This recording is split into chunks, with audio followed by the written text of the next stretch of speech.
Hi! So this is my first video lecture for you guys in consumer behavior. And we're going to be talking about personality and lifestyles today. But first, quick review. So far this semester we've talked about consumer behavior as a process, which starts with perception. Remember Charlie? I don't have Charlie, but I do have a Tasmanian devil with me today. We can call him Charlie or Charlene, as the case may be. Anyway, you know how it all starts with perception.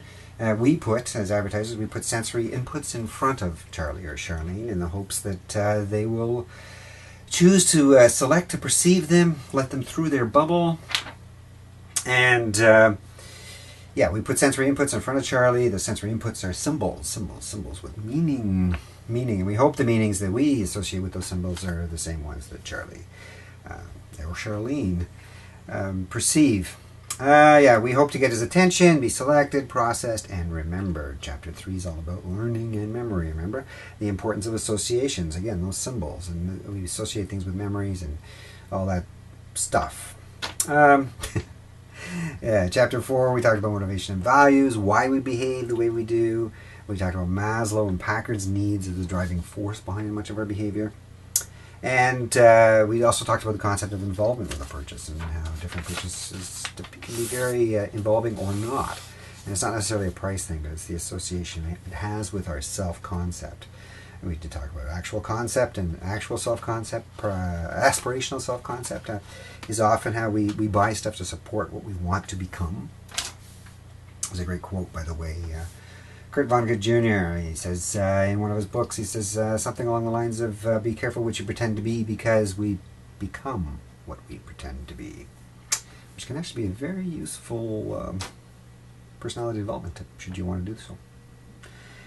Personality, there we go, we're talking about personality.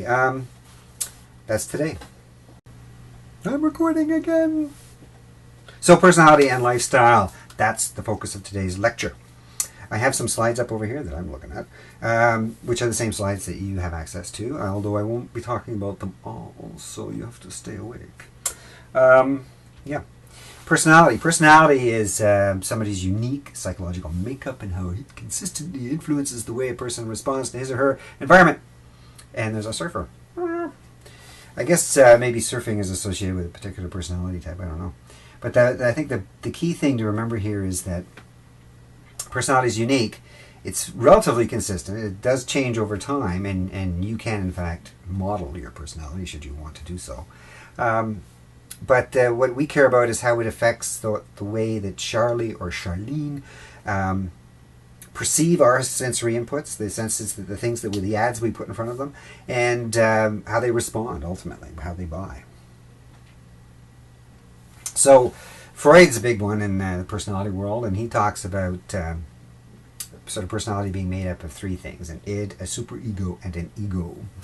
You may have heard of some of these before. So the id is the pleasure principle, the party animal in us all. Superego is our conscience, the part that tells us, you know, to behave and follow the rules and all that good stuff. And ego is the mediator that sort of balances the two. And so I kind of look at, in a Freudian context, that you know, there's a constant conflict going on between these, the id and the superego. And how the balance of that mix is in fact our sort of our personality. Theory has lots of interesting marketing implications, and you know, usually directed at appealing to our unconscious motives, which have something to do with sex or our mother. Somebody by the name of Dechter has a table here of consumption motives that's kind of interesting. And so, you know, if you have a masculinity or a power motive, you know, power tools, hot rods, coffee, red meat, razors, apparently, and you go down that list, it's kind of interesting the associations that are made. You know, status is, some of them are obvious. Status, something like Scotch, but apparently carpets are a status symbol as well. Although I bet that's something that changes over time. You know. Either carpet or hardwood or marble. Marble's big status symbol. Anyway, kind of an interesting mix that you know, you can have a look at and do something with. Freud's not the only one, of course, and there's a bunch of non-Freudian theories.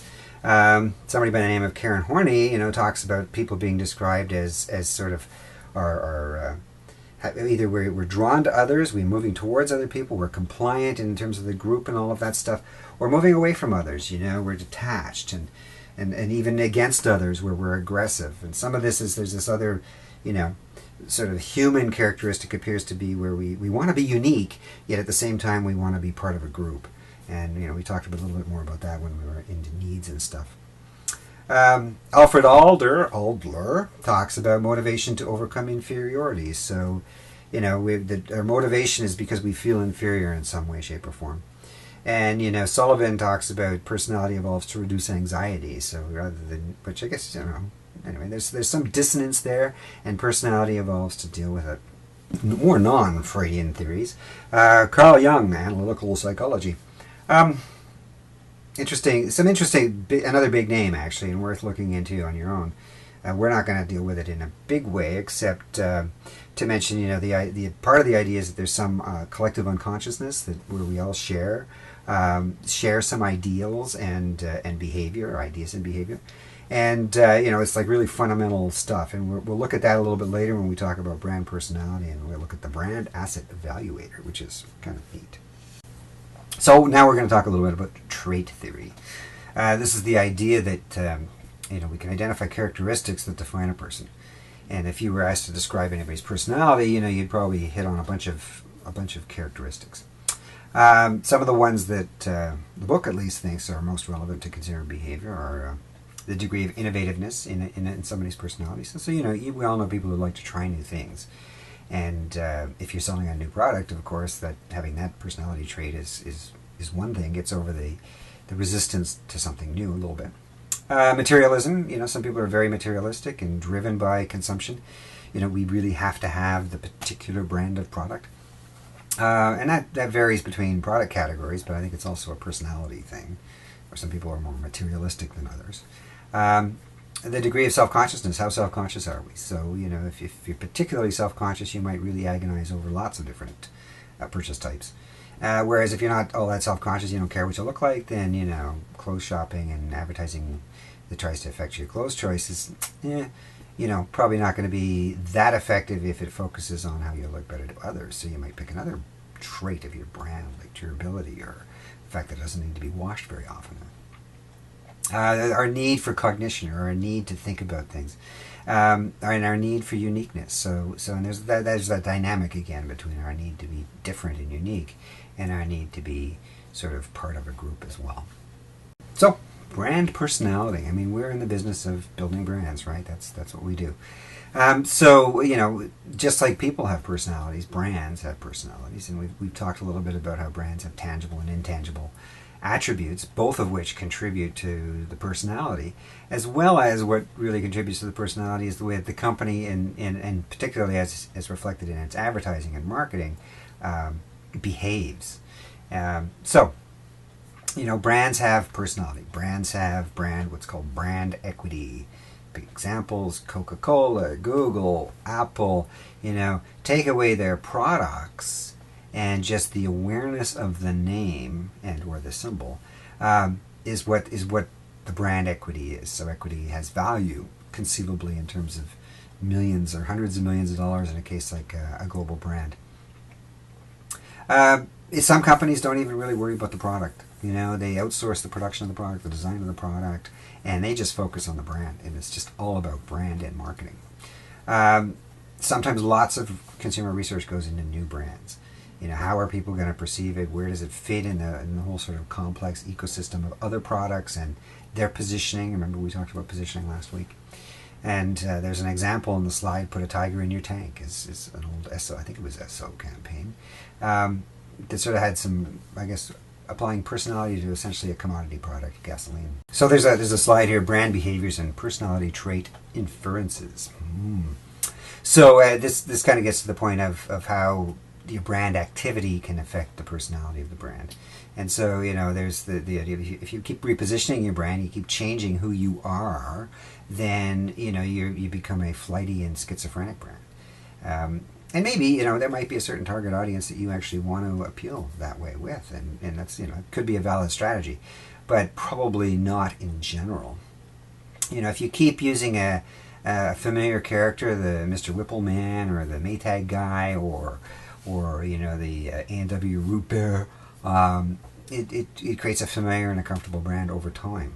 And you know, if you charge high prices and you actually maybe restrict your distribution, you can become snobbish and sophisticated, and you know, it's very Grey Poupon is better mustard than that yellow stuff. If the brand's frequently available on deal, then you know it's going to be perceived as cheap, as a discount brand, and you know, we can all think about discount brands versus sophisticated, expensive brands. If a brand has many line extensions, it can be seen as versatile and adaptive. Well, adaptable. So the brand asset evaluator archetypes. This is the thing we mentioned earlier. It comes out of young thinking, I guess. And there's two slides here that you want to look at. There's one called characteristics and one called shadow characteristics. And it's kind of a neat wheel that looks at almost mythical, and I think in many ways sort of very fundamental, trying to look at fundamental human myths, I guess.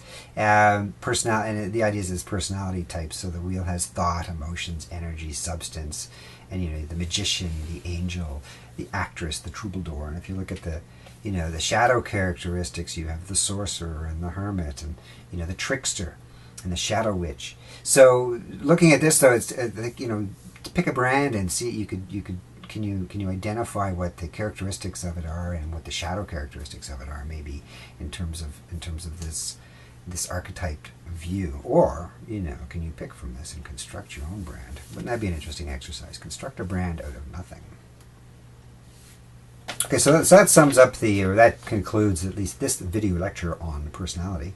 Like all consumer behavior topics, it's very deep, and I encourage you to get out and explore it in the great wide world of the interweb. In fact, there's an assignment associated with this lecture, and the assignment is thus. I'll post it on Canvas, but basically your reflection this week needs to be a personality reflection. So go out, find some personality tests, take at least one, and reflect on the accuracy of that test in your reflection. You also need to give 3 links, so share your links with others. So enjoy that, and you know, that'll contribute to the whole self-awareness cause, as well as your understanding of personality in context of consumer behavior. Bye.